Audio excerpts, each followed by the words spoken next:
imagine how ironic that is because I'm such an introvert.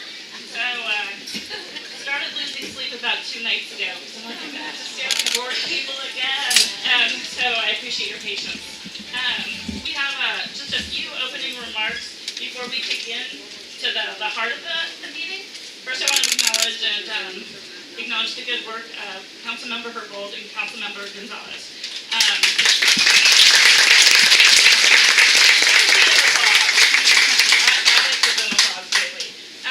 So first, I'm going to call up Councilmember Herbold. If you want to say just a few words about this is your district. Thank you all for being here tonight.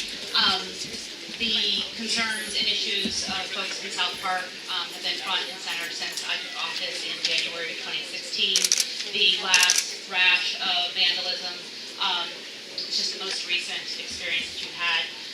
I've done my very best to be responsive on a wide variety of issues related to public safety, whether or not it's getting some attention from SPD, related to shots fired that many of you are experiencing in your neighborhood, getting attention from SDCI, the Seattle Department of Construction and Inspections, on dealing with the abandoned buildings and code enforcement issues in your community.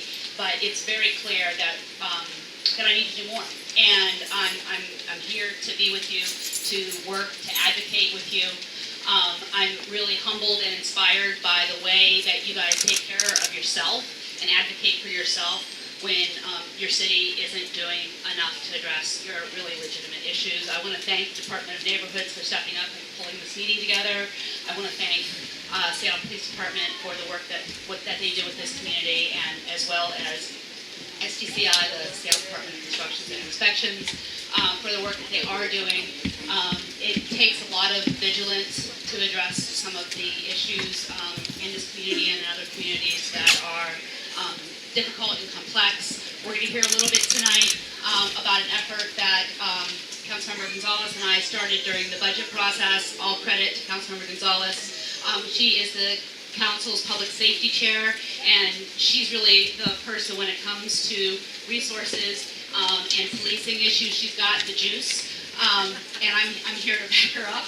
And we're going to hear a little bit from the folks who have been meeting for the last several months now as part of the South Park Public Safety Task Force. What they're going to be doing is they're going to be bringing forward to Council in about a month some recommendations for specific things that we can do in this community to improve public safety issues, bring the community together, more resilient, and so that we can actually work on those issues during the budget process that begins in earnest in September and runs through November when the Council approves the budget. With that, I will turn it over to my colleague on the City Council, Councilmember Gonzalez, the woman with the juice on the public safety stuff.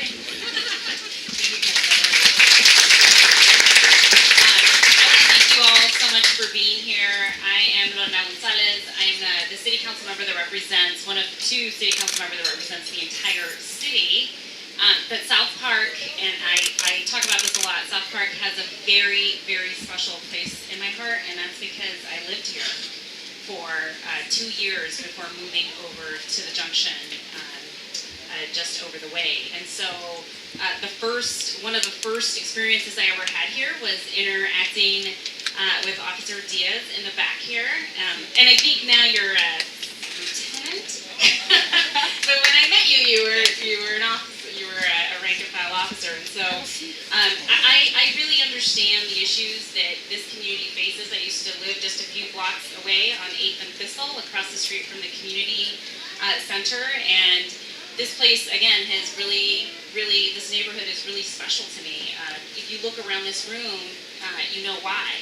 This community, this neighborhood in particular, is really active, really cares about each other, really cares about this city. And we are in an incredibly diverse neighborhood that really appreciates that diversity and wants to preserve that diversity. And in doing so, we understand that it's important to make sure that this community is livable, that this community is safe, because that is what our children expect from us. That's what we as neighbors expect from each other, is to help keep each other safe. And so I'm really excited about being able to lead the charge on City Council to pulled together the task force that you heard Councilmember Herbold talk about last year during the budget process. I modeled that effort after a task force on public safety that we did in the Chinatown International District that has yielded a significant amount of investments in parks, in lighting, in garbage pickup, and in hiring a public safety coordinator, the first of its kind, the only of its kind in the city, and that's in Chinatown International District. And my hope is that we can capitalize on the momentum that we have in the Chinatown International District to replicate a lot of that good work that has really made a big difference on the ground in the neighborhood for that community right here in South Park. And so I'm really excited about hearing from all of you as we head into, as Councilmember Herbold mentioned, our budgeting process. I have been eager to get recommendations from this task force because I want to be able to pull together my budget packages and requests, and I assure you that South Park is at the very, very top of that list in terms of everything related to public safety and making this neighborhood safer, more walkable, and more livable. So thank you for having me, and I'm really looking forward to listening and to learning more, and I'm going to hand it over to Kathy.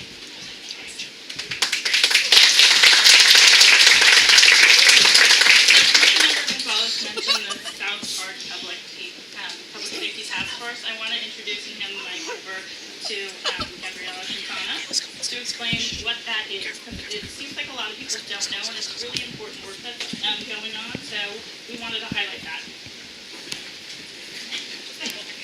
Thanks, Kathy. Well, thank you. I'm Gabriela Quintana. I've been working with members of the Public Safety Task Force here in South Park. And you've already heard sort of what the goal is to give the City Council and the Mayor recommendations of the things that we can do that will improve the South Park community. There's about 12 members in the task force. I want to point a few out. Laura Suggs, Carmen Martinez, Paulina Lopez. We wanted to have a diverse representation, so we have the South Park Retail and Merchants Association, the Duwamish River Cleanup Coalition.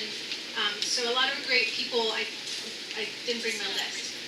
But yeah, if you're the member of the task force and you're here, please raise your hand. Dagmar and we have members from the Concord Elementary School PTA are also really involved. We've met about 4 times and have come up with a really great list of things that are happening in South Park that can be addressed by the City Council.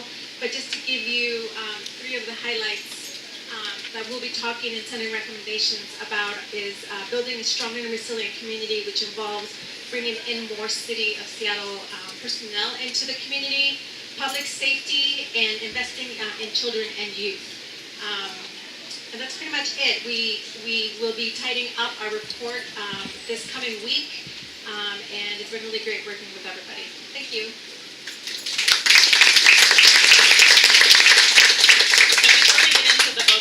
I wanted to highlight there's a lot of really fantastic work that's happening in South Park and the Duwamish Valley, so I wanted to acknowledge a few of those programs to show you which staff spend a lot of their time working on your behalf. We have a Duwamish Valley Action Team going on, and I believe David Goldberg and Alberto, will you raise your hands? So those 2, and then we have Krista as well as the 3rd member. They represent the Office of Planning and Community Development, the Office of Sustainability and Environment, and the Department of Neighborhoods. So they're tasked with this action program, which focuses on the Duwamish Valley. We also have community engagement coordinators, and these are housed in Dawn. So I think Frank Nam is out at the table. He's back there in the corner. He supervises that program, but you have a point person, Yoon Petrie, who's on vacation, well-deserved vacation, but she is your point person if you ever need anything. She can help navigate the city for you. So there's a lot of people who are dedicated and invested in this neighborhood, and we wanted to highlight those so you know that you have people. Lastly, before we kick this off, I wanted to introduce our liaisons. This is a program that is also housed in the Department of Neighborhood, so I believe there are 2 in the room tonight. Do you guys want to raise your hands? We have 3. So what's happening right now is because, especially in diverse communities, there's a lot of languages, so we want to make sure people can participate in real time. So that's what's going on here. So any questions before we kick off? Okay, one of the things that we heard in these emails that I mentioned and in many conversations that have taken place was really a focus on public safety. The three departments that were really called out time and time again were Parks and Recreation, Department of Construction and Inspection, you guys, and then our friendly officers, the police department. So how we were going to do this was each department is going to stand up and kind of talk about what they've been doing, what they're doing in your neighborhood, and how they've been responding for a few minutes, and then we'll open it up for like 5 minutes of questions and answers to that specific department. And then after all three have presented, we'll open it up to general questions. So that's how we're going to work. The first department that is at Seattle Parks and Recreation.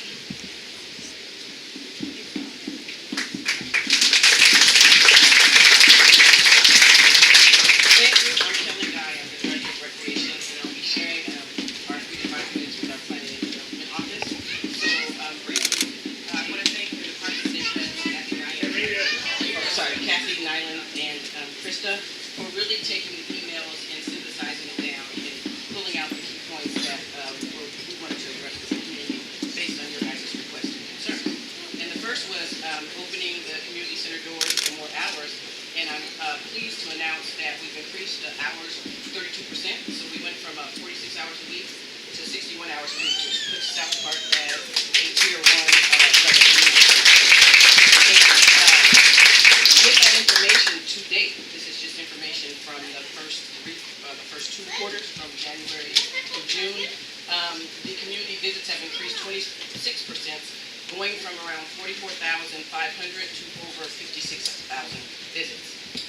And with that, we have, with the new Parks District initiative, we've dropped all the fees starting in January for all of the drop-in programs, which means the drop-in sports programs and also the drop-in top programs. For free and accessible programs, we provided 19 free programs and 12 low-cost programs to the youth and the community. We provided 21 free programs to adults and families, and that resulted in 671 more youth being participating, and also 716 adults participating. We are going to try to revitalize our request to City Council to have free programming for youth ages 0 to 18 at 8 of our community centers. We made that request last year, and it was denied under the Parks District funding. So hopefully we'll get that back on the radar. And then the last area was the youth safety and the youth leadership. And so with our late night program, we've improved the activities and the programming. Thank you, Cheryl Jackson Williams. We provided 103 youth paid internship programs and made a really solid partnership with our summer youth employment group. We also have provided 15 certificate bearing training programs. So that means there's been 268 certificates earned in areas such as food handlers permit, babysitting, personal training, etc. We've also received $60,000+ in stipends that we paid the youth in our paid internship programs. And most importantly, we have more than 2,000 young adults attending, or youth and young adults attending late night this year, which increased from 900 last year. So those are the 3 specific areas that we were asked to address. I'm going to turn it over to the Planning and Development. Hi, I'm Cheryl Eastberg, and I work in Planning and Development and Parks, and we build your facilities and improve them. I'm going to tell you about some of those underway right now.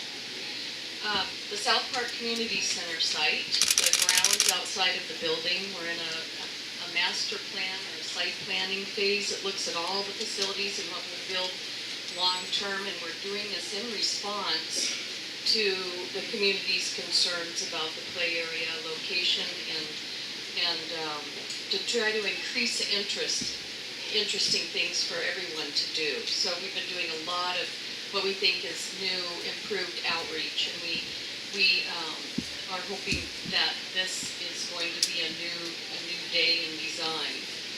It's going to, the interior of the community center will also have improvements. In 2019, we've done an architecture and engineering study, and those, it's to maintain the building and make it function better. Duwamish Waterway Park has been going through a community-led design phase, and we have a robust plan that reflects what the community interests are there. And there's money being raised right now to build that. And there's a new park property that was purchased right next to the bridge based on the community's desire to have a plaza. And this design process is going to start in 2018, which is just around the corner. However, we know design and construction take a while. So we're working with the community to activate the site and have some activities there that are welcoming and reflect what the community's interests are, and bringing folks together and having a nice, friendly space to have some programs.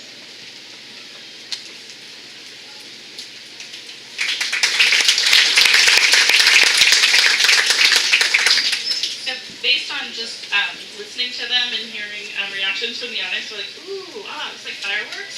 So I think there's a lot of information people don't know about. People don't know what the city's doing. So a lot of it is in response to the community, which is great, but that's how we wanted to frame this conversation, is we've heard you. And we are responding. We had some things in the works and some new things are being added. So Parks, thank you for presenting a lot of information. We're going to include all this in the minutes that we send out. But I wanted to open it up to questions. Do people have questions specifically for Parks and Recreation? Mr. Hayes, I saw you first. Is there any chance that plaza could be considered as a dog park?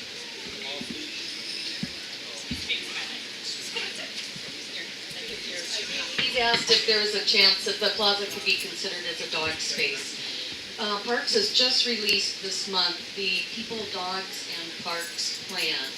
And in that plan is a process where a community can initiate a request for a new off-leash area. So we're asking that everyone go through that process, and it's thorough in that it evaluates the impacts to the site and the surrounding neighborhood. So that's up. Does that answer your question? Yeah, how do you access that? As a person who sits down in front of the computer, how do you? You can find the plan online on the Seattle Parks website. Is that? And we'll help you with the answer point. We will provide the link. Okay.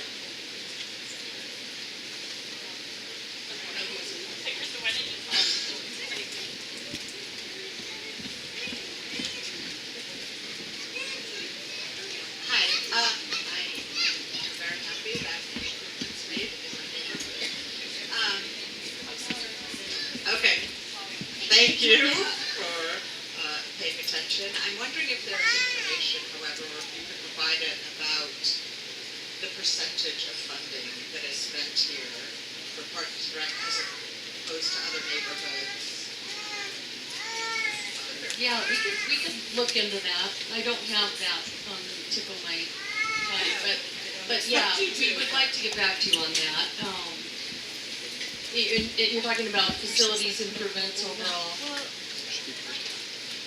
It's one thing when you provide for a neighborhood, but I'm still curious to know how much you provide to our neighborhood compared to how much you're providing for other neighborhoods.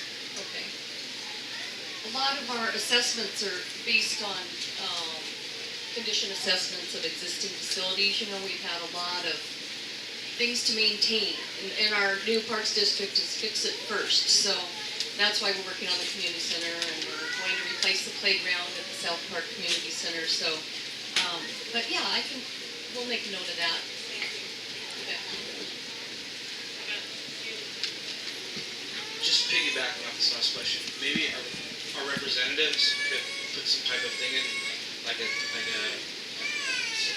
some type of idea to have equal amount of funding, not based on income in a certain neighborhood, but just like equal to those Seattle neighborhoods. And I think that'd make a big difference. I don't know if you guys want to put a resolution forward. Maybe you guys can make that tonight or something. I don't know.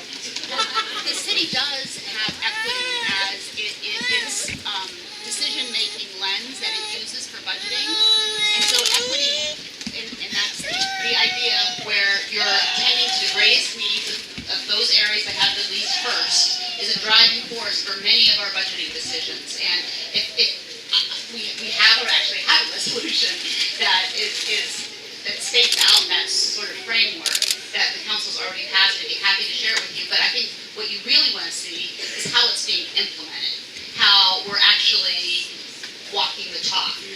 we have lots of policy documents that speak to equity. I think what would be really useful, policy documents that we vote on. I think what's really useful that is to see how those things are being carried out through looking at how the dollars are actually spent. You know, one thing I do think that we also have to keep in mind is that another consideration is sort of the service area for different community facilities also. So the numbers of people that are served within a catchment area is another consideration as well as equity. And I would just add to that I think in addition to the number of people served is really taking a hard look at the needs of the particular community in terms of doing a gap analysis to make sure that we understand that it's not just about how many people are you serving by this investment, because that makes it too much of a math formula, but more about the qualitative aspect of what types of services and what type of open spaces are already available in this neighborhood that either merit a more significant investment or a less significant investment or a different type of investment to again make the neighborhood feel livable and walkable and safe. I guess, do you guys feel like there's what's going on down here? Sorry to say. So one of the things we're going to capture this conversation in our notes. So we'll follow up with those questions and Just then send it I out. want to answer the question directly. I said in my opening remarks that we need to be doing better, and I'm including myself. Okay, so I'm going to take Jeff as a question, last question for Parks. Just after the three departments, we're going to open it up and we'll get to the questions that weren't asked in this round.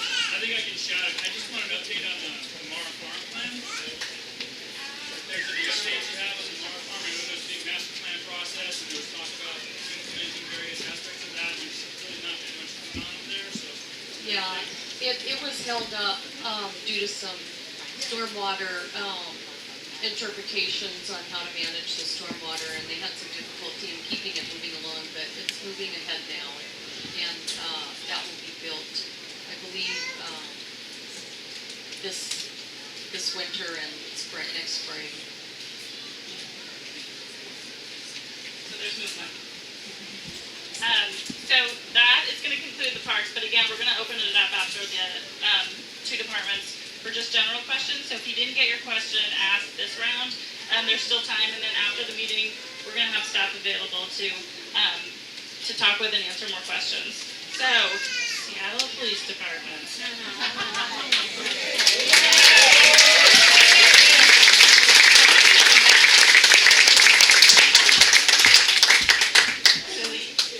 I'm just going to hand it over. Take it away. All right, thank you.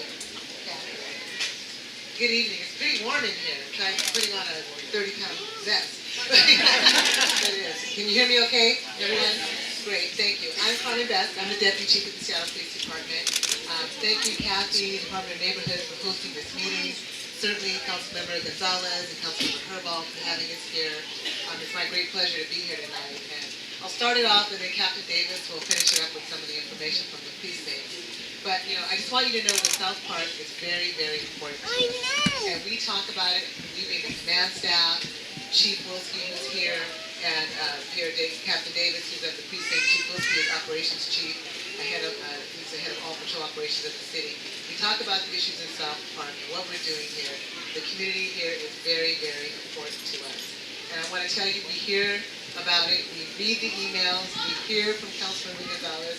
I like her a lot, but boy, oh boy. she holds our feet to the fire, and so does Councilmember Herbal. That's their job, right? To hold our feet to the fire. So we hear from them pretty frequently. Our overarching goal across the city, including in South Park, of course, is to reduce crime. We want to make sure that people are living in an area that's safe, that makes them feel safe, and where safety is a primary concern. We know that there's some recent incidents here with vandalism, shots fired, and some other things that are happening. And I can assure you Captain Davis is going to talk about that and answer some of these questions for you tonight. But I just want to talk about a couple of the other areas that are really important. Not only just working with the community because it's a wonderful community that's thriving and growing, but we know we have a really strong Latino population in this community. And because of a lot of things that are happening, we want to make sure that everyone feels comfortable reporting crime to the police department. That they know that there's a city ordinance, and by their own policies, there's We don't check a person's status, their immigration status. We want people.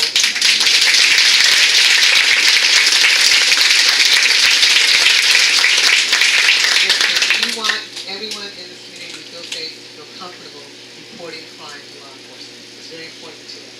And in fact, I will tell you that myself and Chief O'Toole, we sit on a national law enforcement immigration task force, a task force of law enforcement officials from across the country who sign on to make sure that we are supportive of good legislation that makes sense for both our DACA and our dreamers. So we are very much supportive of it. And youth. We're very committed to young people. We've worked really hard in this area. Lieutenant Diaz, who stands in the back chatting with Jerron from the Parks Department, I know these folks, they work so hard with others here to make sure that we are making an impact on youth, that we are doing intervention and prevention, so that we, one, keep young people out of jail, but also keep neighborhoods safer and more livable for the people and the residents here. Very important to us. In this summer, we have hired over 81 young people in the Seattle Police Department. And this last summer, we hired 32 young people, many of them who live in this very area. They had jobs, they had employment, they got to connect with the officers. It was a good thing. We're very, very proud of the work that's gone on here. CPAL, which is our Seattle Police Activities League, which is supported by our Parks Department. We have officers who go out with young people. They play sports, they do mentoring, and they work with young people in this community, as a matter of fact, to make sure that we're having the impact that we should, again, with young people who live here. And we really couldn't do our work without the support of everyone. We always say, and anybody in this room, the officers will tell you that we always say, we are all in this together. This is all about all of us. This is our city, our community, our neighborhoods, our people, and we're invested. We are seriously invested in it, 100%. And it's people like Carmen Martinez. I know Carmen's in here somewhere. Carmen Martinez, Paulina Lopez, I see Paulina, also Laura Studd. Laura chairs our South Park Neighborhood Association. Those are just a few of the folks in the room that I know that work hard with us, that know Lieutenant Diaz, that know our officers, that know Captain Davis, that know the officers from the South Precinct. And I'm just going to reiterate to you our strong commitment to making sure this neighborhood is safe. It's not lip service. We're going to put our money where our mouth is. We're going to work very hard. Our council members who are here tonight hold our feet to the fire, and we're very serious about it. So I'll turn it over to Captain Davis to give you more specific details. But I just want to make sure that you know that we're here and that we're serious about it. I'm the deputy chief. This is your assistant chief. This is the captain. All ranks, all areas, we're invested. All right, here.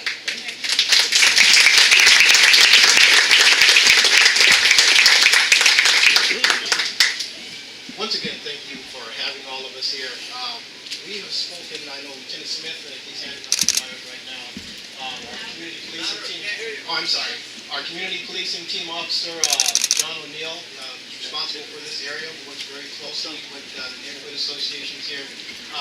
We heard exactly what you're saying, and we're not going to brush anything under the rug. As you can see, you have some very high-ranking officials, who happen to be my bosses, that are holding our feet to the fire. But what's more important, that we are working together with our community, who equally are as important to us, who hold our feet to the fire. And we've gotten singed a lot. We've heard your cries. In fact, I don't think I have your toes left, but that's okay. There's been a number of incidents that we focus upon primarily here in the South Park area. I'm just going to read a couple off to you. Shots fired incident, which culminates into our gang issues that we're monitoring. The property damage issues, and which we were hot and heavy on just last month, which really spurred a lot of issues and a lot of concern in the community. Our property crimes, which seems to ebb and flow with the individuals that we have an opportunity to arrest and keep in jail. And then the other nuisance activities that we're looking at, such as our properties and our RV encampments and our homeless encampments, which we know oftentimes spurn a lot of different criminal type activities because of the individuals that inhabit. So we're looking at those, we're addressing those as they come up, and we're putting the right type of resources out there at various times, depending on the heightened level of concern. One of our major strategies for South Park is continuous direct patrolling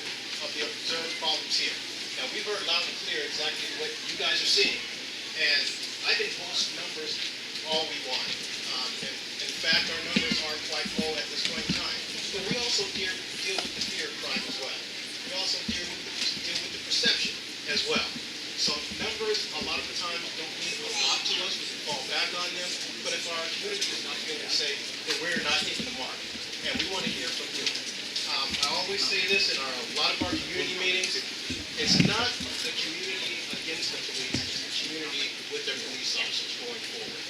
That's the way it has to be for us to conquer and deal with a lot of crime concerns here in your neighborhood.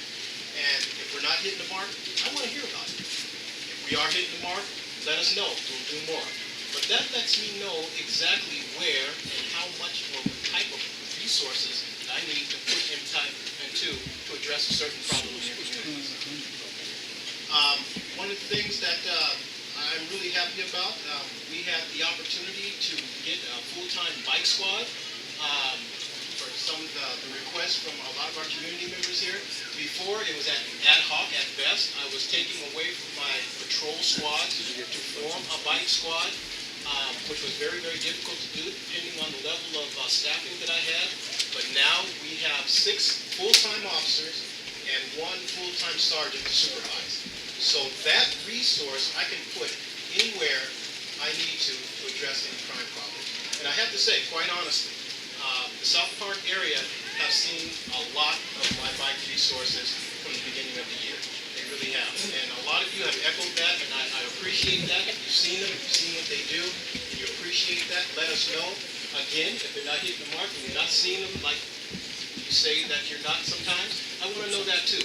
And I want to be able to put those resources out there so they can do the most good. Also, our anti-crime teams, there are more covert team that we have out there, and they address issues on a more covert level.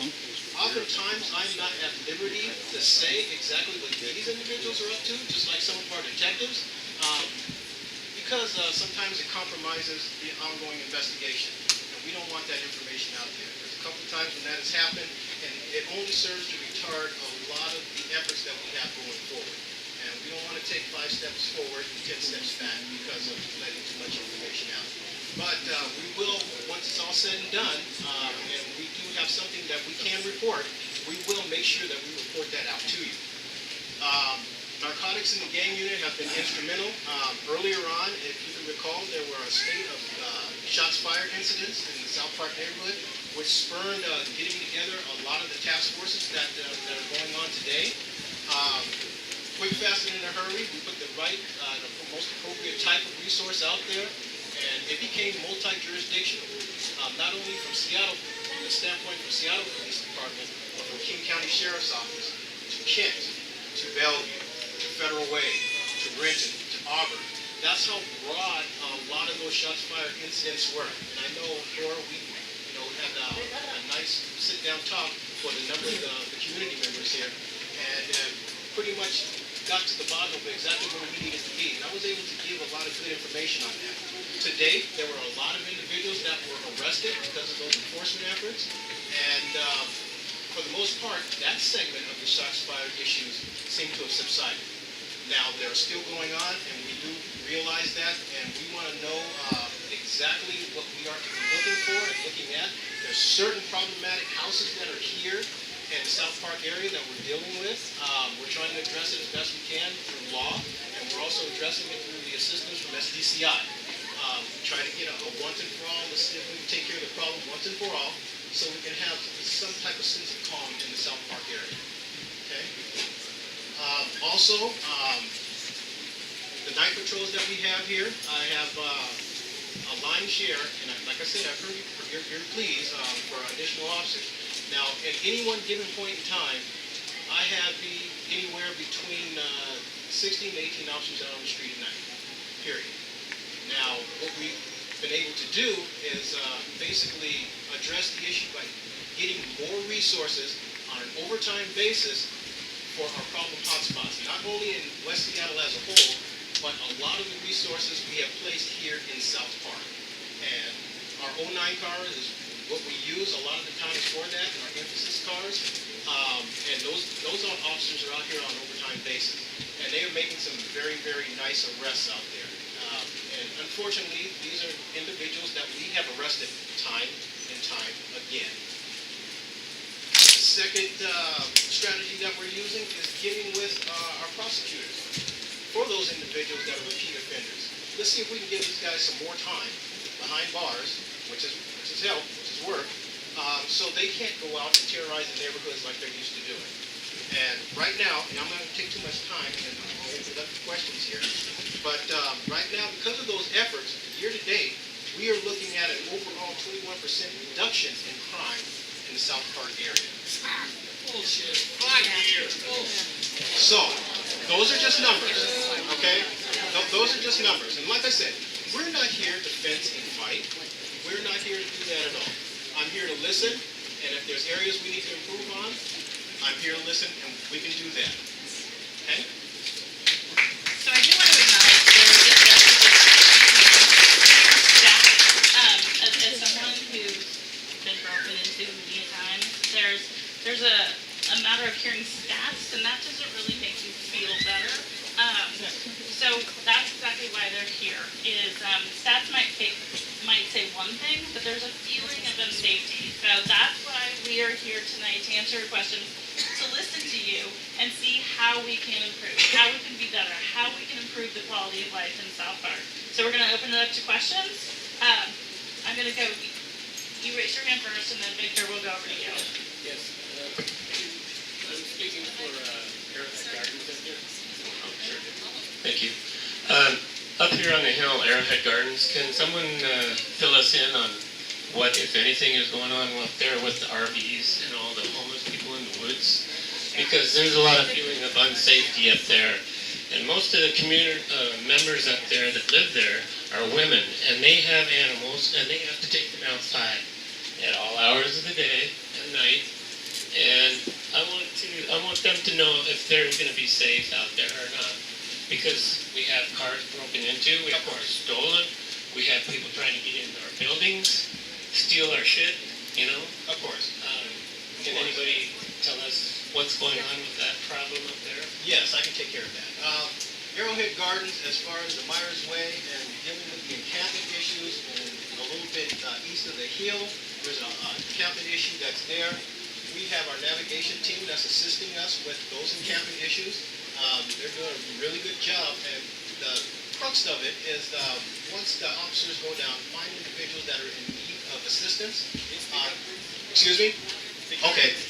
Once the officers are finding individuals that are in need of assistance, they're putting the right type of services for those individuals to find them beds and get them off of the encampments and a lot of the RVs and that nature. Unfortunately, a lot of individuals seem to come trickle back once we clear it out. Now, we have Officer Todd Whitkey, who has been instrumental in dealing with a lot of our RV issues. That encompasses a lot of the individuals that are either homeless or inebriants and or drug users that are out there. And unfortunately, being homeless isn't against the law. But the criminal activity is, and that's what we want to address. We have, like I said, we have a lot of our emphasis patrols that are in that area to address a lot of those problems. We know from statistics and from when our communities are reporting to us exactly where to put our resources so we can catch the bad guys in the act, hopefully, and hold them accountable for the things that they're doing. Thank you. So I apologize, I ramble a little bit. But I'm going to start saying that I moved here in '89. I moved to South Park in about '92. I've lived at 8th and Cloverdale since '92. My Concord Elementary School. I lived next to a school. I bought a house next to a school because I thought it was a safe place to live. I've been broken into. I've had my life threatened. I've been shot at. In the last month, I've been threatened 3 times with death by people outside. I've told the Seattle Police Department, and he responded very late and never taken reports. I think this is unacceptable. I think you need to step up what you're doing and actually take care of your customers in this neighborhood. We live here. I've been here a long time. I'm not some guy that went out and bought some $40,000, $400,000, something. I've been here through all the bad and the good. Of course. I'm tired of this. It's unacceptable. I've had police come to my house and treat me with disrespect. And I am not happy about it. Okay. Well, I will take that back to my commanders and my supervisors, because the thing is, what I wanna do is make sure that that never happens again. Well, I'm his partner, and Yes. you know what? We're getting ready to move and leave. And he's convinced me to stay, but he has to make me a real choice. I don't feel safe in my own home. I'm afraid to be at home. I'm afraid to leave home. I'm afraid to come home. It makes me cry. It's horrible. We've been threatened. We've been robbed. It's just beyond. Having someone threaten to shoot you and kill you when they see you on the street is a really uncool thing.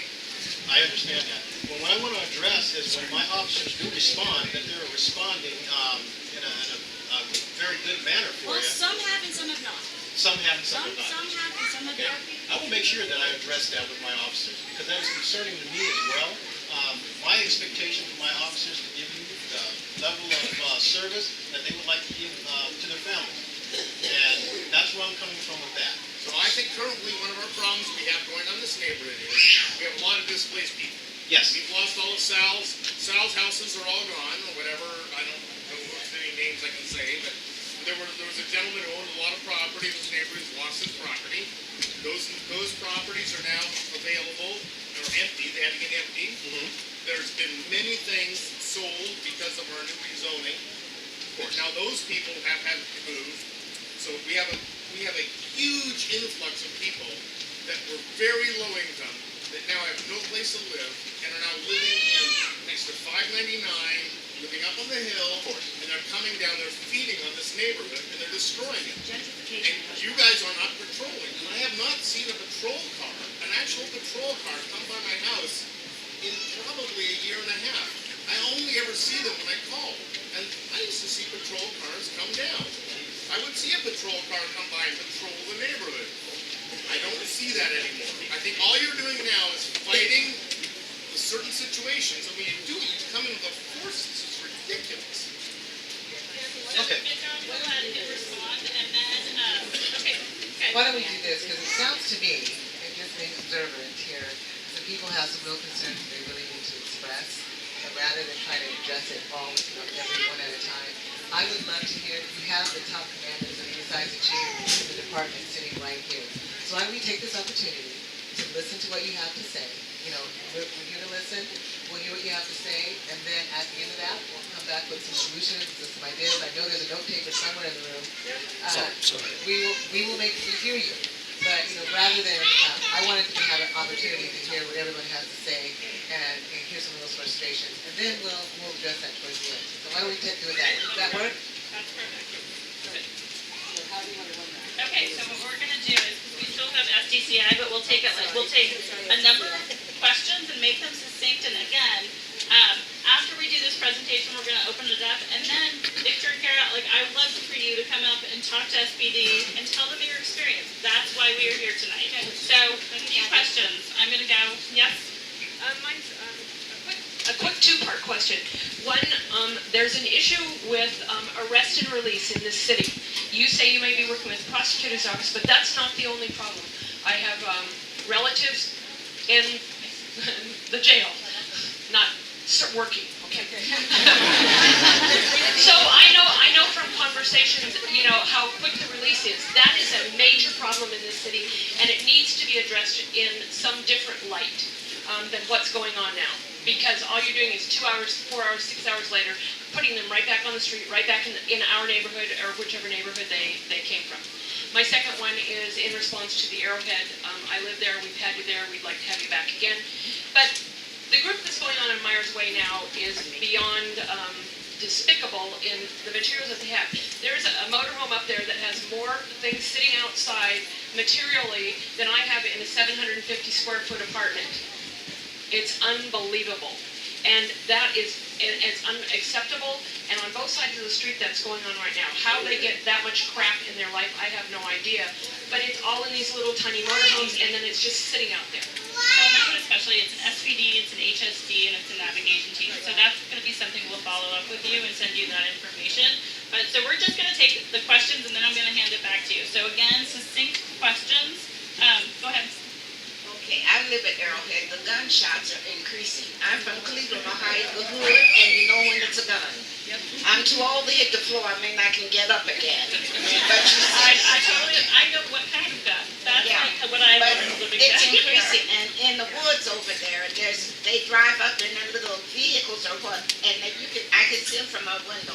Something needs to be done about Okay, that. we've got that documented. Questions? Yeah.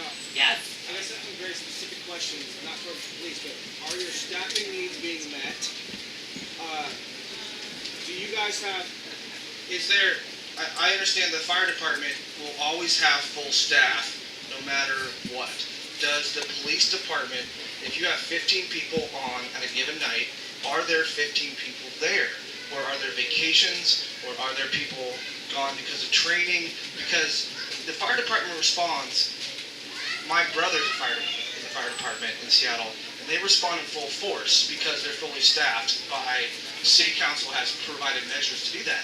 Does the city council and the government of this city provide you with the ability to come with the amount of people that you should have on staff? Because that might not be your problem, that seems more like a political problem, and that you guys need to address, because if they're not fully staffed, Okay. we're not gonna be mad at police officers, we're gonna be mad at our city government officials. So are you guys coming fully We've got staffed? that question. So what On we're a gonna given do, night, are you guys fully we're gonna staffed? take 2 more questions and then hand the mic over to SPD to respond. So, do you wanna ask a question?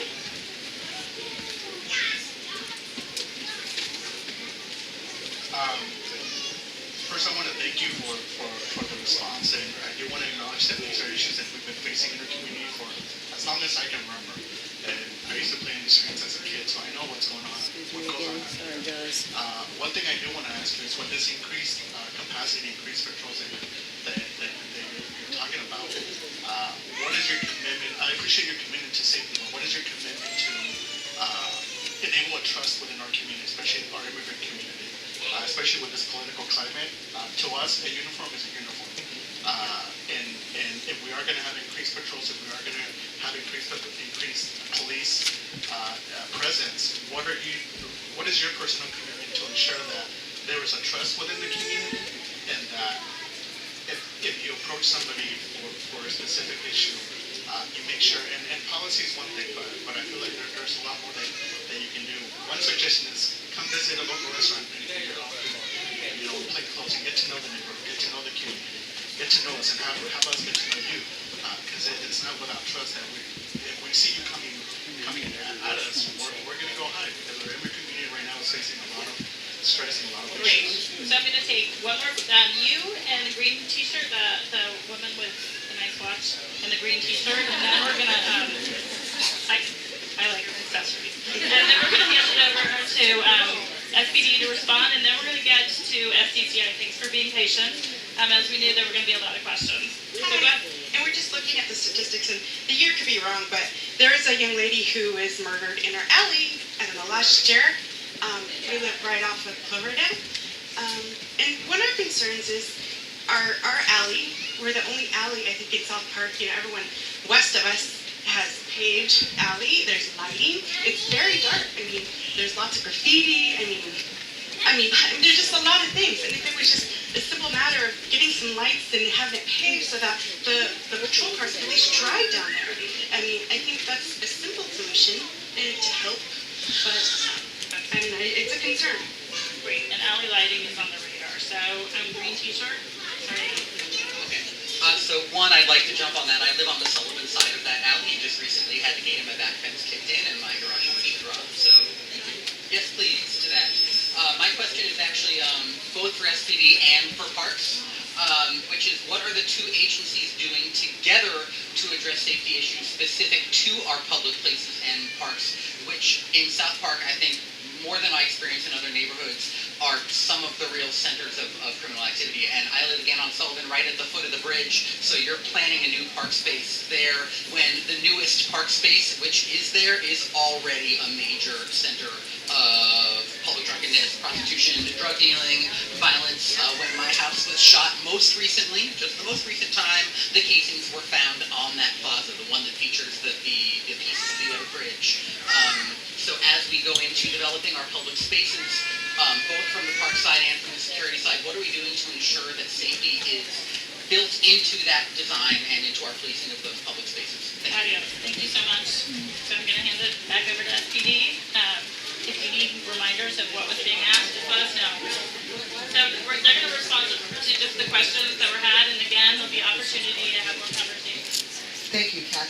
So I'll answer this together because this is, the precinct commander should be able to answer a lot of this, but I do want to say a couple of things. One is this, one of the things that we have across the city, not just here in South Park, but across, right here? How about that? Is that better? Okay. One of the things that we are working with across the city, not just here in South Park, is this really difficult and complex issue of the intersection of public health, addiction, crisis intervention, people who have mental illness, and then homelessness. I mean, I hear you about how frustrating that is. We have, as much as we are worried about crime and crime issues, we put together an entire team, a navigation team, working with our Health and Human Services Department, simply because this issue is not just here, it's across the city, and we're working on it. We have the support of our council to help us work through these issues, but it's not going to change overnight. And it's not just, quite frankly, it's not just in Seattle. So I get it. We understand it. I hear you. We will work. I've just talked to Chief Wilkie and we have to prioritize our navigation team, where we can go and when we can address these folks. There's a protocol that goes with that. You can't just go in and round people up. They are people, regardless of how frustrated they are people. We have to treat them humanely. So we're going to come in. We're going to talk to them. We're going to try to get them services, try to move them along, and try to help get them the help that they need so that they're not trickling back in. But it is we're as frustrated as anybody with it. I mean, so I'm not trying to placate you. I just know that it's difficult, but know how complex it is when you're dealing with people in these really, really complex, difficult situations. So we'll continue to work on it. We don't have an answer. If we had it, it would be fixed already. Right? We know we need to work together to try to solve that. And I'll let you talk about the shots fired that you were talking about. Give me 2 seconds. How many what? How many navigation teams? So it's one large team that works across the city in combination with others. And then, in terms of working with the community and building trust, we don't work as a police department if we can't build trust with people. If they don't call us when there's something wrong, if we don't hear from them until days later, if they're afraid that we're going to come in and take away their rights or remove them from their home, then our areas just aren't going to be as safe. When I said earlier that we're working on building trust with the community, sir, we genuinely are. We have officers out here that are working with kids, trying to build trust and develop relationships so they understand that we are a part of the community, not apart from the community. So you can help us with that. Everyone here has a role in that. Right? And the fact that you're here shows that you have some commitment and dedication. So let's work and build on that, to build the relationships that are going to make us work together and keep us safe. So it is very important. I agree with you. Essentially, I agree with you. But I think that we have the opportunity here to make those things work. And in terms of resources, I will tell you there's not an agency, and I'm sure the council member will agree, there's not an agency in the city that doesn't say they could use more resources, right? I mean, that's just but with the resources we have to be efficient and effective. We have to prioritize what we're doing. First and foremost, it's going to be the areas that have the most, can you hear me? Yeah. Yeah, well, but I will tell you, I've been a precinct commander. There is a minimal staffing. So there's a minimal number of people that you can have working that night before you have to bring other people in. Do you think it's enough? No. What is that number for South Park? I don't have the number for South Park specifically. I can tell you the drive precinct around has all it. night. I live here. I have a business here. I'll tell you there's no more than 2 in the entire area of South Park. And I know them personally. What happens to be a rookie? And it just doesn't seem like it's enough for the types of things that are happening in our neighborhood at night. If they're side by side in a parking lot, sitting in their patrol cars, what's really happening? Yeah, well, I would agree. If they're side by side sitting in their patrol cars and they be patrolling, then that's a supervisor issue, not a staffing issue. So, you'll get no argument here if that's what's occurring. You expect our officers to be out doing So is there a staffing issue then? Let me address that. Okay. Okay. My name's Steve Wilski. I'm the Assistant Chief over Patrol. One of the things that I have is I have it tied to this precinct because I was a precinct commander prior to being the Assistant Chief. What I can tell you is South Park is part of what's called Frank sectors, 3 different groups, so 3 different sectors, okay? Frank 1, Frank 2, Frank 3. One of the things that we do is anytime we're at or below minimum staffing, I will actually put officers on overtime, so we don't go below our minimum staffing. So trying to address your question of, if minimum staffing's 15 and we have 3 people call in sick, I will hire 3 officers on overtime to bring them in. It's called patrol augmentation. In addition to this, I have an overtime budget that I dole out to the different precincts. Southwest precinct, on average, gets about 400 or 500 hours of overtime that they can use for different projects. In one case, it was after the vandalism in the South Park, we put additional officers on overtime specific to that. Or we do foot beats along Alki. Or we do different things like up at Westwood Village, and South Park is a recipient of that as well. Just 1 second, just give me just one more minute, okay?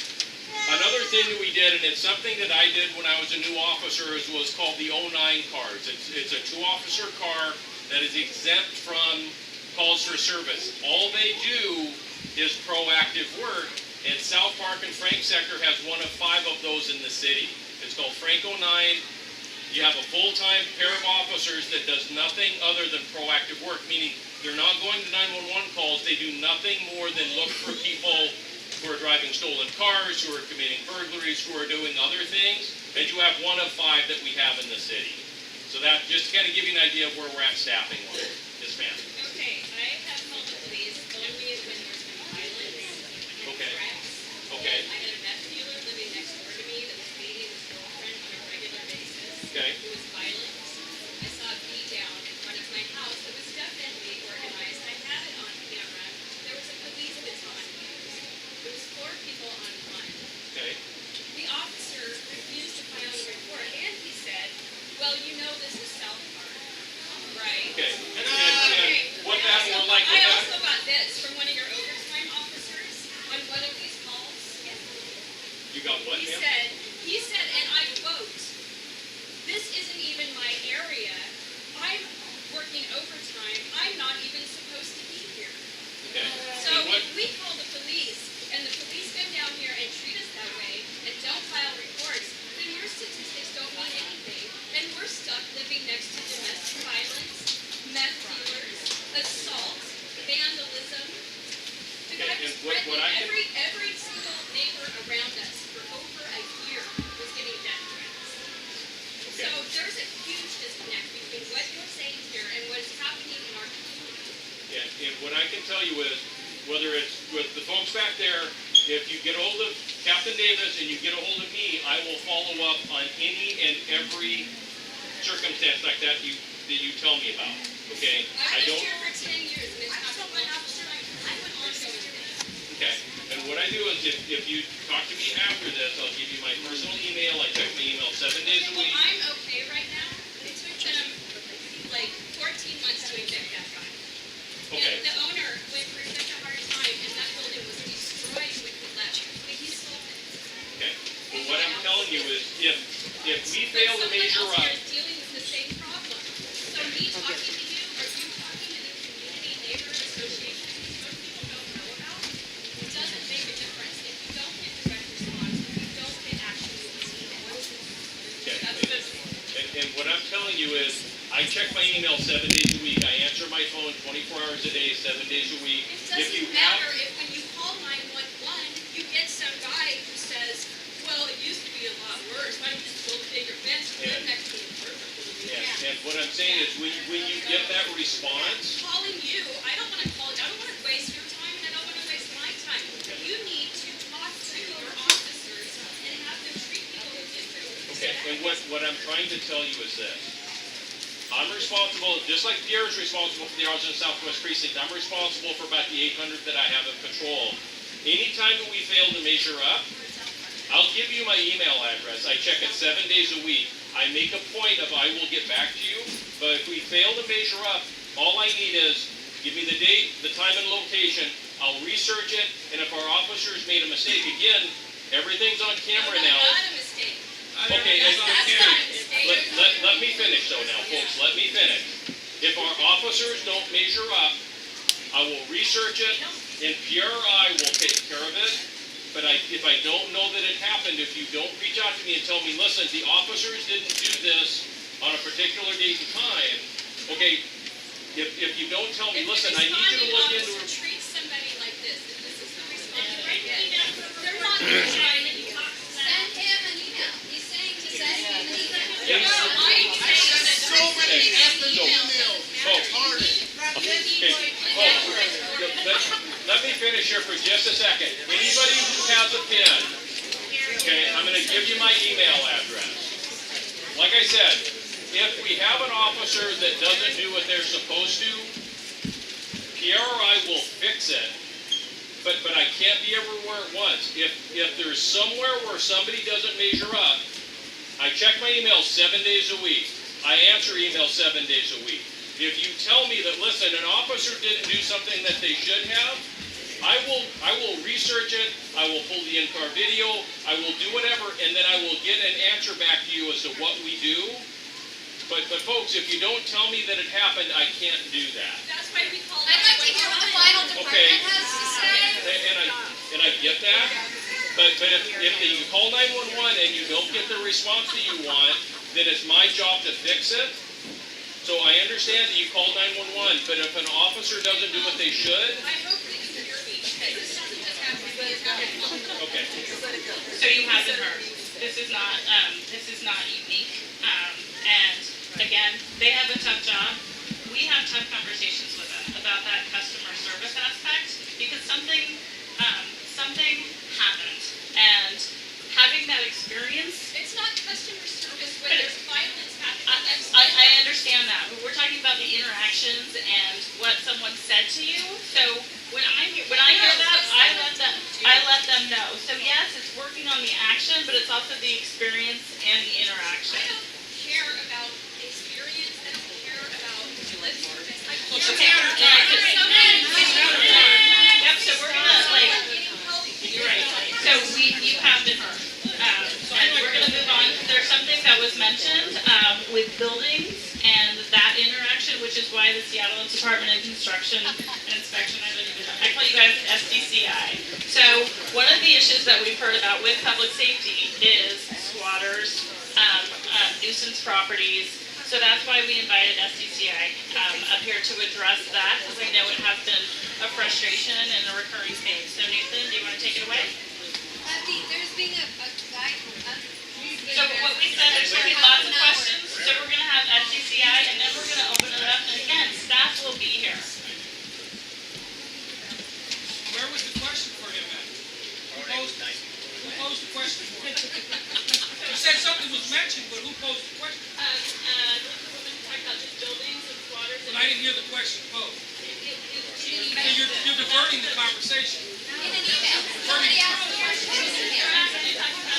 We're going to go ahead with SDCI, and we'll have breakout groups at the end by department. So my name is Nathan Torgelson. I'm the director of the Seattle Department of Construction and Inspections. We oversee all the development permitting in the city. We also help implement and oversee a lot of the tenants' rights legislation that the mayor has proposed and our council has adopted. And we're also in charge of code compliance. Our general department philosophy is to coach property owners into compliance. I realize that that can be an exercise in patience, but usually that will result in a better outcome for the community rather than just sending something on straight to law in a gotcha type situation. So we always want to work with the property owner to help them bring those violations into compliance. I just wanted to quick introduce Darren Wilson from SDCI. Darren is one of our code compliance inspectors who works in the neighborhood. And I'm going to turn it over to Faith Lumsden. Faith is the division director who oversees code compliance. We've seen a lot of cases and issues in this neighborhood. And Faith can talk about some of our efforts. Before you do that, could you define code compliance? Sure. So code compliance are issues, violations of our land use code. It could be an illegal unit, and also violations of our housing, building, and maintenance code. It could be overgrown vegetation. It could be junk storage. It could be an illegal house, issues like that. Thank you for that question. Great. Hi, I'm Faith Lumsden, and I was hoping that I might be able to get up here and say wholeheartedly that we've seen a lot of progress here in South Park. I can say we have seen some progress, and I hope some of you have seen some progress. We have a few very challenging properties here. I suspect many of you know them. There's the whole set that actually, I think, Victor, you mentioned that Mr. Sal Hernandez owned. I think he almost doesn't own them now, but we've got good cleanup happening there. Most of those tenants are gone, and that took a lot of effort. We've been in a lawsuit with the prior owner for quite a long time. I'm pretty encouraged about that 1200 block. We had one of those properties on the corner sell and get redeveloped, and so I'm like, okay, there is a little bit of progress there.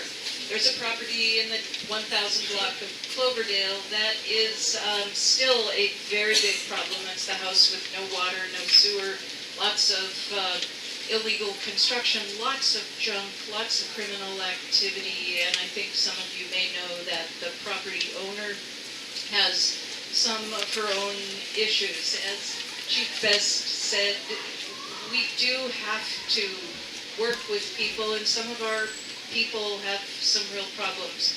We have a court order. We've cleaned that place twice. Jeff Hayes knows it doesn't last long. We got another court order a month ago, not quite a month ago, allowing us to actually empty the house and board it up. I don't think the city has done that ever in this sort of circumstance. It's really, really rare. We have to figure out how to work with the police, and we have some meetings coming up to figure out how we're going to do that and how we will find housing for at least the woman who owns that house and needs someplace to go, not the park and not the hillside. So we are working on that, and I know it will take us another amount of time. Some amount of time. I had a conversation with Councilmember Herbold, and we actually hear much the same sorts of questions from all of our council members and Councilmember Gonzalez about what are we doing with vacant buildings, such as the structure that had the fire down here on the corner at Dallas. I was actually feeling a little bit singed after that conversation, so I relate to that feeling of my feet being held to the fire. We have not done very much on that piece of property. It's a process. I don't want to tell you about the length and time and my staffing limitations, but I just did of that process. We are working on it. I think we'll have an order to get that structure torn down. I don't know if the property owner will do that, and we probably will have to go to court. That takes more time, then I have to hire a contractor. So from my perspective, I think we are making progress. I know it's not fast enough. What can I offer you? I can tell you that in South Park, unlike most of the city, I have 3 of my most experienced inspectors pretty actively here. If not, well, actually, probably weekly at least. Darren certainly more than weekly, working on putting together our cases, talking with people, understanding what's going on here. I have my one inspector who works on the vacant buildings for tear downs, and so we are working. I can tell you that. We care. We are probably slightly more proactive in South Park than we are in some other parts of the city because, as was mentioned by SPD, some of these properties are all related, and so we're working on it. I would like to hear from you as well, or Darren tonight, if there is a property that you think we should be paying attention to because of building maintenance, junk storage, junk vehicles, squatters, junk cars, sort of weird stuff that is land use, housing, zoning, overgrown weeds, you know, you see places where the sidewalk is covered, we'll take those addresses. So Darren, wave your hand around again after the meeting, come talk to me. Please know that we're working on this, and we have made some progress, and I think it's going to get better.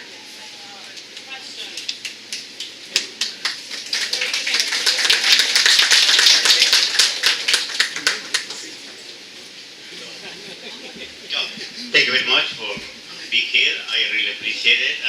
I know everybody is tired too much. I will try to be precise, and concise. Okay. I have lived here in South Park 24 years. Everything has been okay for me. And as you mentioned before, there are some progress. For example, usually I walk my dogs. And I remember many times how the 14th Avenue and over there were prostitutes, a lot of prostitutes and drug dealers. And everybody knows the infamous cantina called the Pan Colorado and around. Okay. And the environment is definitely better, so I don't complain. Also, for example, I remember one day was a shooting close to my door, to my house. I called the police. I gave some instructions, some directions, and I saw how professional, effective, and quickly they are. So I don't have complaint. So appreciate your job, sir. So what the reason my talking is, so I have a problem with my car. I park in 4 blocks. He couldn't walk. So I went with some businessman. He said, I can move your car to your house. I will pay, but I need $100 in advance. Okay? I said, and so I am really busy as everyone does. So I said, okay. But he didn't went to pick up my car. And also, when he went, the one company took my car. So I had to pay the company, my car, and I paid. When I tried to make some arrangement with the guy has a workshop in front of the... So, okay. Yeah. So Okay. The point is this. It's a question, and it's also advice. And as I mentioned before, I'm satisfied. So that's why I'm asking for advice. So what I can do, because when I try to negotiate with this guy, so I paid already $300 for my car, and I pay you didn't do anything. Good. So what I can do it in this case, I don't want to hire any lawyer because it's going to be expensive. Okay. Good. So what we'll do is maybe have Officer O'Neill check in with you, and Darren, maybe we'll just check in to see right after the meeting. We'll have a quick conversation about whether there's anything that the police or SDCI can do to help you. Raise your hand again, Darren. Right here.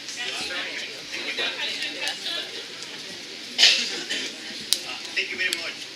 Appreciate it.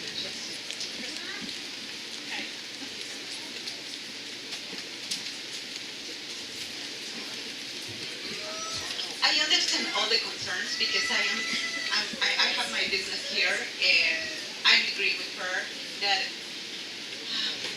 these days we are working so hard and we are going forward. And I really want to encourage you that you use the application of Find and Fix It, because I use it many times and always I receive an answer. I always put my name and I always receive an email or a phone call. So please use it because this is really, really, really effective. Thank you.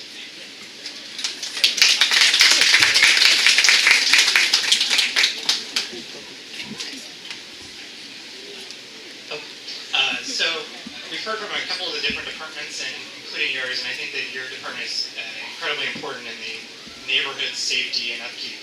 My question is, how are the various different departments that we've heard from being coordinated towards a unified vision for the future of South Park? And is the answer something like a community safety coordinator that was mentioned for Chinatown? So that's a question I have. I know that no one of these folks can do it all, and there's also a lot of cross-sectional issues. So how does the police department interact with inspections, interact with parks, et cetera, et cetera? So you're seeing a glimpse of that. Usually when we have community meetings in the past, it's usually based on one issue in one department. We're approaching community meetings like this. We see recurring themes, and we will ask 5 or 6 departments to come out tonight. Tonight, I think there's probably 10 departments who are represented here. So we talk all of the time. There was a question earlier, green t-shirt, about planning. So how we do planning is very different than how we did it. The mayor created an Office of Planning and Community Development, and what that is essentially exactly what you talked about. Instead of a file, that's old school, being just about like zoning and heights, it's also about housing and parks and public health and public safety and Department of Neighborhoods and the environment. It's transportation. It's all of us talking. So when we have community meetings like this and planning efforts, we're all at the table with you, listening to you and responding and creating a plan that addresses all of those needs. So it's not siloed.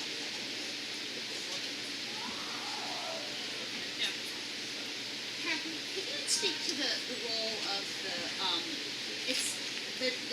position has a different name now, but what was Southwest District Coordinator in DOA?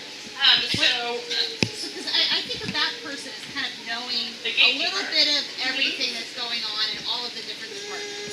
So Councilmember Herbold asked to describe one of the positions or the programs that we have in the Department of Neighborhoods. So we had a program called Neighborhood District Coordinators, and they were tied to specific districts. And we did an assessment of what they were doing and who they were engaging with, and we quickly realized they were engaging with a really small demographic, and we wanted to allocate our resources differently. So we assigned them differently, and we called them community engagement coordinators. Frank, do you want to stand up and wave your hand? He's the supervisor of that program. So you have a coordinator who is the eyes and ears of your neighborhood, who is hopefully 2 steps ahead. So when issues are emerging or smoke is starting before a fire, we get that notification and we flag to departments almost every day what we're hearing, what we think is a small issue that could easily be a big issue. Your designated person is Ian Petrie, and the information's out there, and we'll also include it in the minutes. But we're trying to be much more proactive, and instead of just focusing on like projects and programs, it's about partnerships and relationships. Thank you. So we're going to take one more question and then open it up, and I'm going to call out various departments that are here so you guys can get more information. And then again, I want to remind people, this is just the beginning of the conversation to let you know that we heard you, and these issues we take seriously, and we're invested in this neighborhood and will continue to be. So I saw a hand. Yes, that's you. Me? Mike? I just have a quick question. Is there a preferred method for reporting the dozens upon dozens of violations that I use Find to Fix It, but like some things obviously are like more of an emergency, whereas some are not. Like illegal dumping, obviously I use Find to Fix It. The guy who I see on a daily basis who was peeping in my windows and lurking around my house, and I reported multiple times over the phone, like I still see him on a daily basis, and I want to kill him. So, what is the preferred method for getting that guy off the street? Right outside your house. We'll have SPD like talk about the reported methods, and then I want to get like that gentleman. I think you had a lingering question. So, do you guys want to talk about the preferred way? The preferred method for calling for something like that, obviously, is an emergent type situation, is 911. Well, I reported it when he was lurking in my window, but I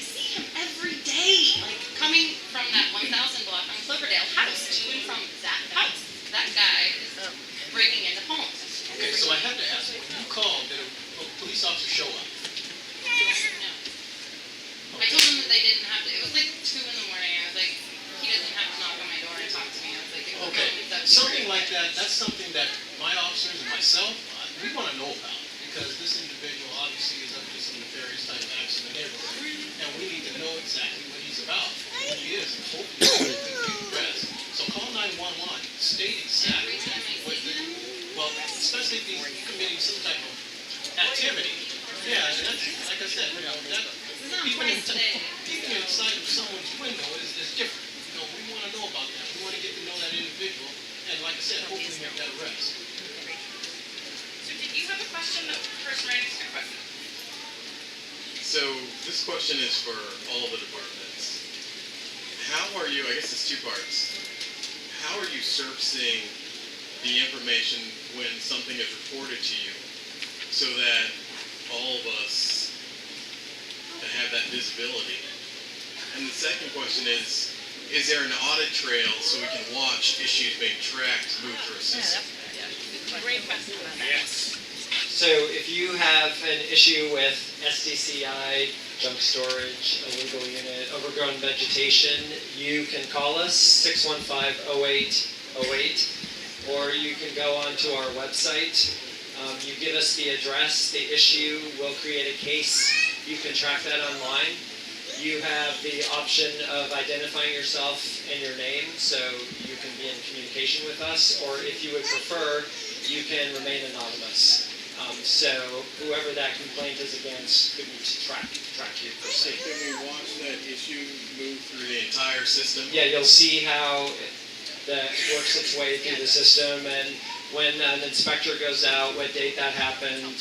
If it was clearly a violation, if it wasn't a violation, you can track that whole system on our website by the address. Okay, we're going to answer this question and then... I'm not going to say that because it's like a billion degrees in here. So a couple of different things. One is, I believe there's next door is one of the options, not for crimes in progress, but there are trending things that are happening in your neighborhood. That's an option for sharing information and knowing what's going on, and also connects neighbors to one another. Another option, of course, is on the micro-community policing plans in your neighborhood. You can log online and see by neighborhood what was identified as the top issue in the neighborhood. It's not an immediate real-time, but it generally shows the trends of what community members said were their primary problems in their neighborhood. And then you can click on your neighborhood and see what the problem-solving strategy was, and then you can see how many times officers actually showed up and worked on that issue. So it's very transparent, and if in fact you look and you're in a neighborhood and you say, hey, we complained about car piles and yet no officers have been here. And I live in a neighborhood too, and sometimes I'll say, I never saw the cops on my street, but they actually were on my street. They just weren't on the street when I was home. So one of the things would be to look and see how often they're responding. And if there's a gap, if they're not responding, that's an opportunity to send an email or have a conversation with the precinct about what's going on. So those are for general trends and issues that are occurring.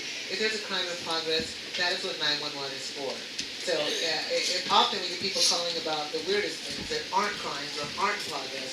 Somebody peeping in your window at 2 in the morning is a problem. So that's where we want officers to respond, something that's in progress. Those are called priority 1 calls, where we send officers out immediately to take action. Other things that are a problem but maybe not as pressing, you may get a slower response because we're going to handle somebody peeping in a window to your hair before we're going to handle, maybe a loud noise down the street.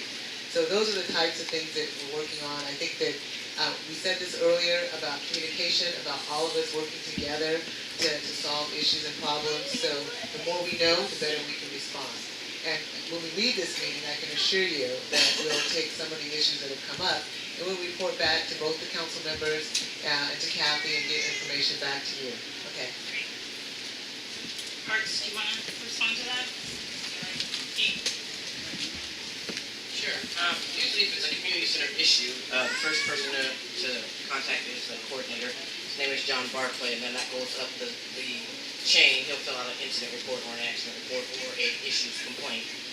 And we track it through our customer service communications office, and then they can report out on the next steps or the progress of whatever the issue is. And I'll let Cheryl speak to the planning and development side. If it's a open park situation, we depend on the Seattle Police Department and advise people to call 911 if there's something illegal going on. We don't have employees that actually enforce. We do have park rangers, they're downtown, they're kind of good Samaritan helper people versus law enforcement. So, but we do, when things come in, complaints can come in to the Parks Department directly. The main line will direct you to the right person that can help you if you have an ongoing concern. There is a Parks code that is kind of a 3 strikes and you're out. If somebody repeatedly violates the Parks code, we can't exclude them from the park. So Department of Neighborhoods, we use Post-it notes and notebooks because we're a general fund department. But rumor has it that IT is going to give us a tracking system in the next few years.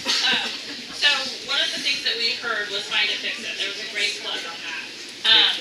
We've heard before. There's no audit trail. And you're right, and we hear that time and time again. You get a receipt of the submission, and then at some point you get when it's resolved.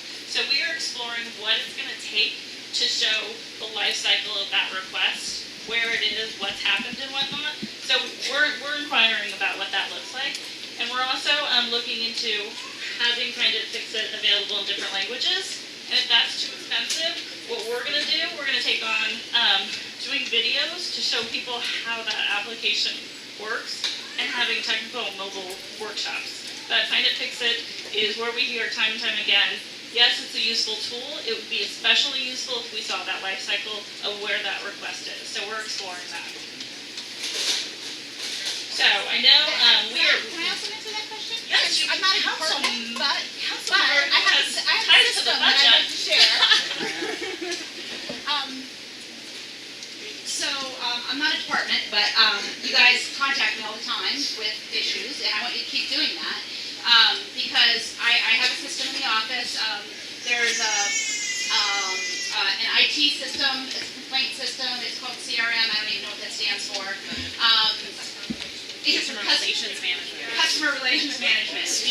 Not all departments use it, but SDCI uses it, and they do a great job. And SDOT uses it, and Parks uses it. And what that allows me to do is it allows me to take your complaint, help them put it in their system, and then I have, my staff and I have a tickler system that if we haven't heard back from them within a certain amount of time, we then touch base with the department. But we always keep you copied on the emails through each and every step. So you can see that I'm checking in on the constituent complaint that hasn't been responded to after we put it into CRM.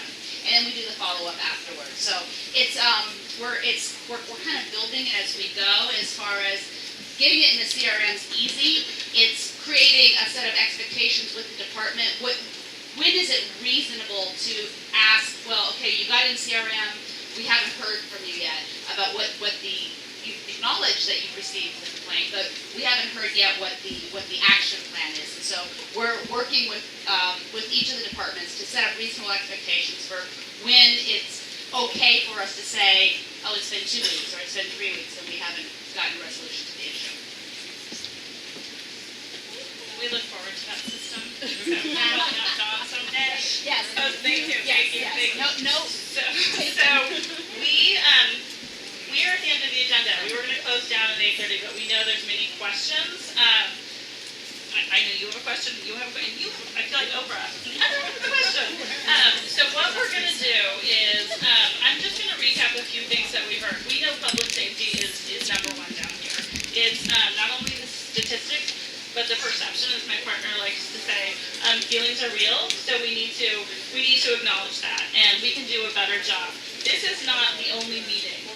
Department of Neighborhoods is going to come back and bring many of the departments that we've talked about, as well as many of the resources that will help get to solutions. So what I'm going to do is just acknowledge we heard a lot of things. If you haven't signed up, if we don't have your email address, please sign up, because we're going to record this, send out the minutes, send out the questions that we heard, and then follow back with answers and responses. So that feedback loop is there. Again, beginning of the conversation, it's going to be ongoing. You will get tired of our faces. So what I'm going to say is there are a number of departments who are here. We have OED, OSC, FSTOT, OPC, a lot of acronyms. There are a lot of acronyms in the room. So what I'm going to do, city staff, will you raise your hand? So again, parks, FSTOT, OPCD, OSC, environment. Just again, a lot of acronyms. HSD is here. This building we need to close down at 9. So please feel free to go approach the department and have those conversations and ask those questions. And What'd you say up there? oh, it's 10. That's an hour past my bedtime. I said 300 hours. I could be here till 10 o'clock. So just again, thank you for being here. I know it was a long time coming, and there's a lot of questions and concerns and issues. They're all on the radar, and we are working behind the scenes and in front of the scenes to address these and find the solutions.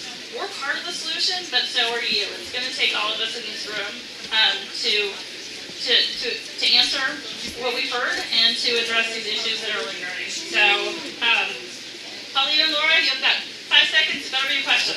Okay. 1, 2, 3. You can hear me. Okay. First of all, before you all go, I just wanted to thank you for taking the time to come here. And I really would like to make a point. I can hold it to you. I have reached so many calls.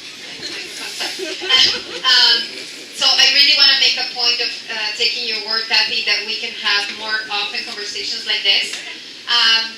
Everything in this conversation brought me a flashback in 2005, where again we were having the same conversations of safety, of gangs, of not lights on the alleys, and it's 2017, my son is 12, I was pregnant, and we still are having the same issues. Okay, although I have to acknowledge all the different good things that have happened, but I still am worried when I walk with our youth and I have picked up 40 needles and a safety thing. So I think we should concentrate on these safety issues because this is what the meeting was called for, but I didn't want to stop calling you and thanking you for being here and making sure that hopefully next time we have a bigger place to meet.